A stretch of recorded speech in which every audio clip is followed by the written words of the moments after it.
नमस्कार, doctor दीक्षाच homeopathy YouTube चॅनलमध्ये तुमच्या सगळ्यांचं स्वागत आहे। आज आपण तंबाखू, गुटखा, सिगारेट यांचे व्यसन आणि त्या व्यसनांचे होणारे दुष्परिणाम आणि त्याच्यासाठी होमिओपॅथिक उपचार पद्धती याच्याविषयी जाणून घेणार आहोत।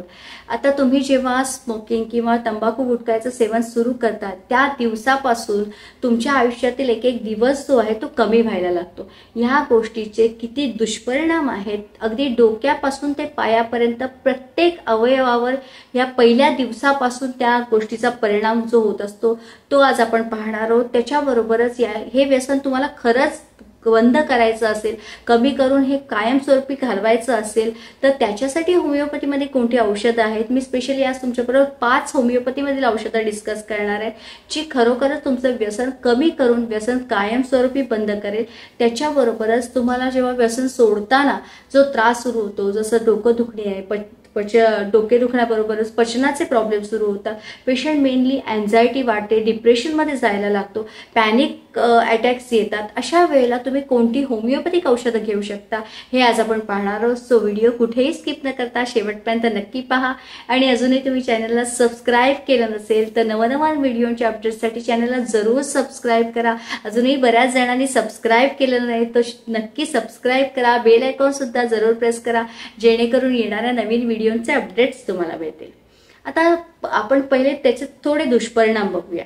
तर त्याच्यामध्ये अगदी डोक्यापासून आपण सुरुवात करूया। तर डोक्यामध्ये बघायला गेलं तर पेशंटला वारंवार डोकं दुखणे, बेचैनी वाटणे, रेस्टलेस असतो पेशंट, काही वेळेला इस्चेमिया म्हणजे मेंदूला रक्तपुरवठा कमी होऊन पेशंटला ब्रेन स्ट्रोक, पॅरालिसिस येण्याची शक्यता असते।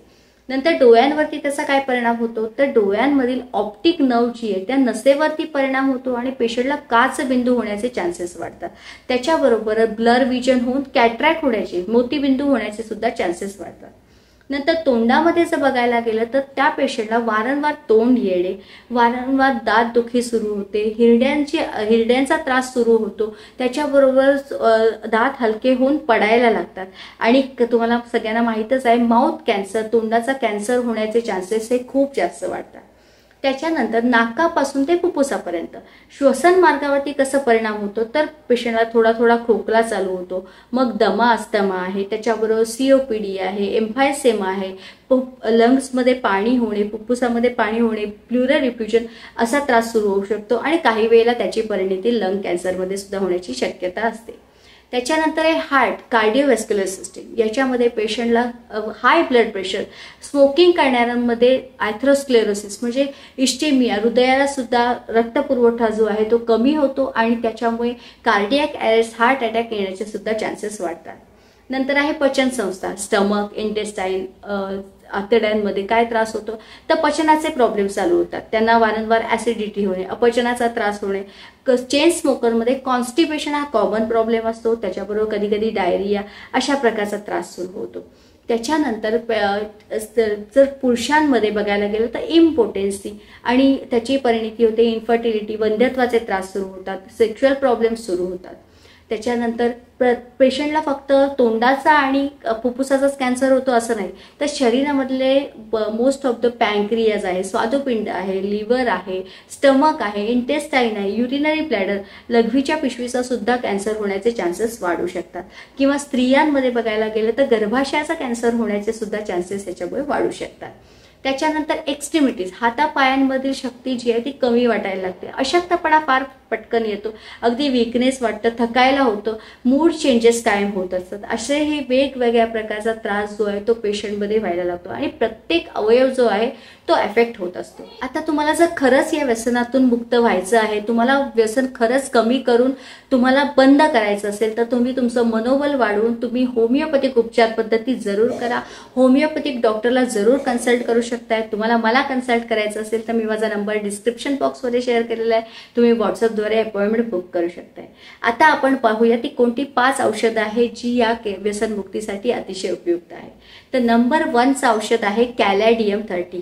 आता कॅलॅडियम 30 हे औषध आहे हे जे टोबॅकोची क्रेविंग कमी करायला मदत करतं आणि त्याच्याबरोबर जर चेन स्मोकरमध्ये कॉन्स्टिपेशन होत असेल, वारंवार बद्धकोष्ठता त्रास असेल, पचनाचे प्रॉब्लेम्स असतील, वारंवार डोकं दुखणे, रेस्टलेस वाटणे, बेचैन वाटणे तर ही लक्षणं कमी करण्यासाठी अतिशय उपयुक्त आहे। त्याच्याबरोबरच पुरुषांमध्ये टेस्टोस्टेरॉन नावाचा हार्मोन वाढवून पेशंटमध्ये इम्पोटेन्सी जर असेल किंवा सेक्शुअल प्रॉब्लेम्स असेल तर ते कमी करण्यासाठी अतिशय उपयुक्त असं औषध आहे. नंबर 2चं औषध आहे नक्स वोमिका 30. नक्स वोमिका हे जे औषध आहे हे टोबॅको क्रेविंग कमी करण्यासाठी तो उपयुक्त आहेच, प्लस ड्रिंक्स ॲडिक्शनसाठी सुद्धा अतिशय उपयुक्त असं औषध आहे.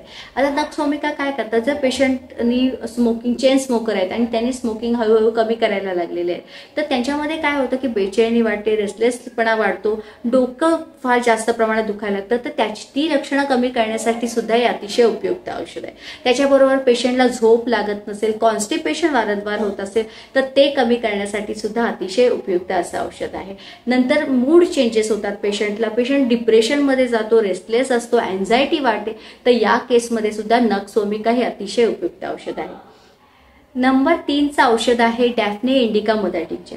डॅफ्ने इंडिका हे टोबॅको क्रेविंग कमी करण्यासाठी अतिशय उपयुक्त आहे. त्याच्यामध्ये काय होतं, पेशंटला पोटात खूप जास्त प्रमाणात आग पडत असते, पेशंटला प्रचंड डोकेदुखी असते, त्याच्याबरोबर पेशंटला घाम जास्त येत असतो आणि त्याला घामाला आणि श्वासाला स्पेशली वास येत असतो.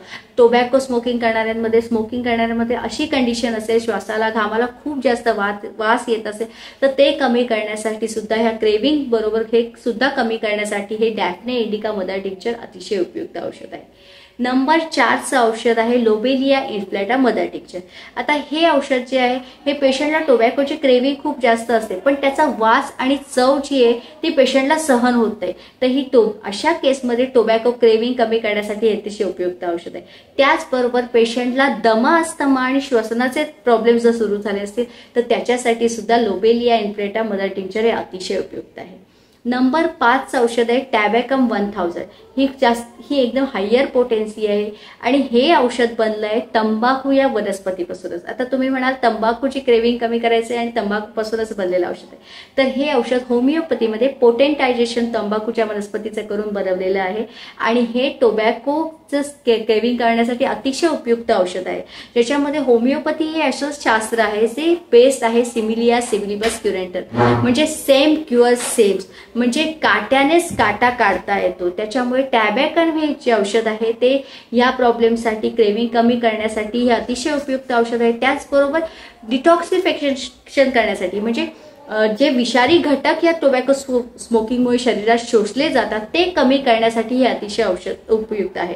त्याच्याबरोबर याच्यामध्ये काय असतं, पेशंटला जे आहे ते हातपाय दुखणे वारंवार, थंड पडणे आहे, त्याच्याबरोबर पेशंटचं ब्लड प्रेशर वाढत असेल, पेशंटला कॉन्सन्ट्रेशन होत नसेल, झोप लागत नसेल, तर टॅबॅकम 1000 हे अतिशय उपयुक्त असं औषध आहे. ह्याच्याबरोबरच बरीच औषधं आहे जी या केसमध्ये अतिशय उपयुक्त आहे. प्रत्येकाची केस ही वेगवेगळी असू शकते, प्रत्येकाची लक्षणं वेगळी असू शकते, पण तुम्हाला जर खरंच ही क्रेविंग कमी करायचं असेल आणि या व्यसनातून मुक्त व्हायचं असेल तर तुम्ही होमिओपॅथिक डॉक्टरचा सल्ला घेऊ शकताय आणि तुमचा हा प्रॉब्लेम नक्की दूर करू शकताय.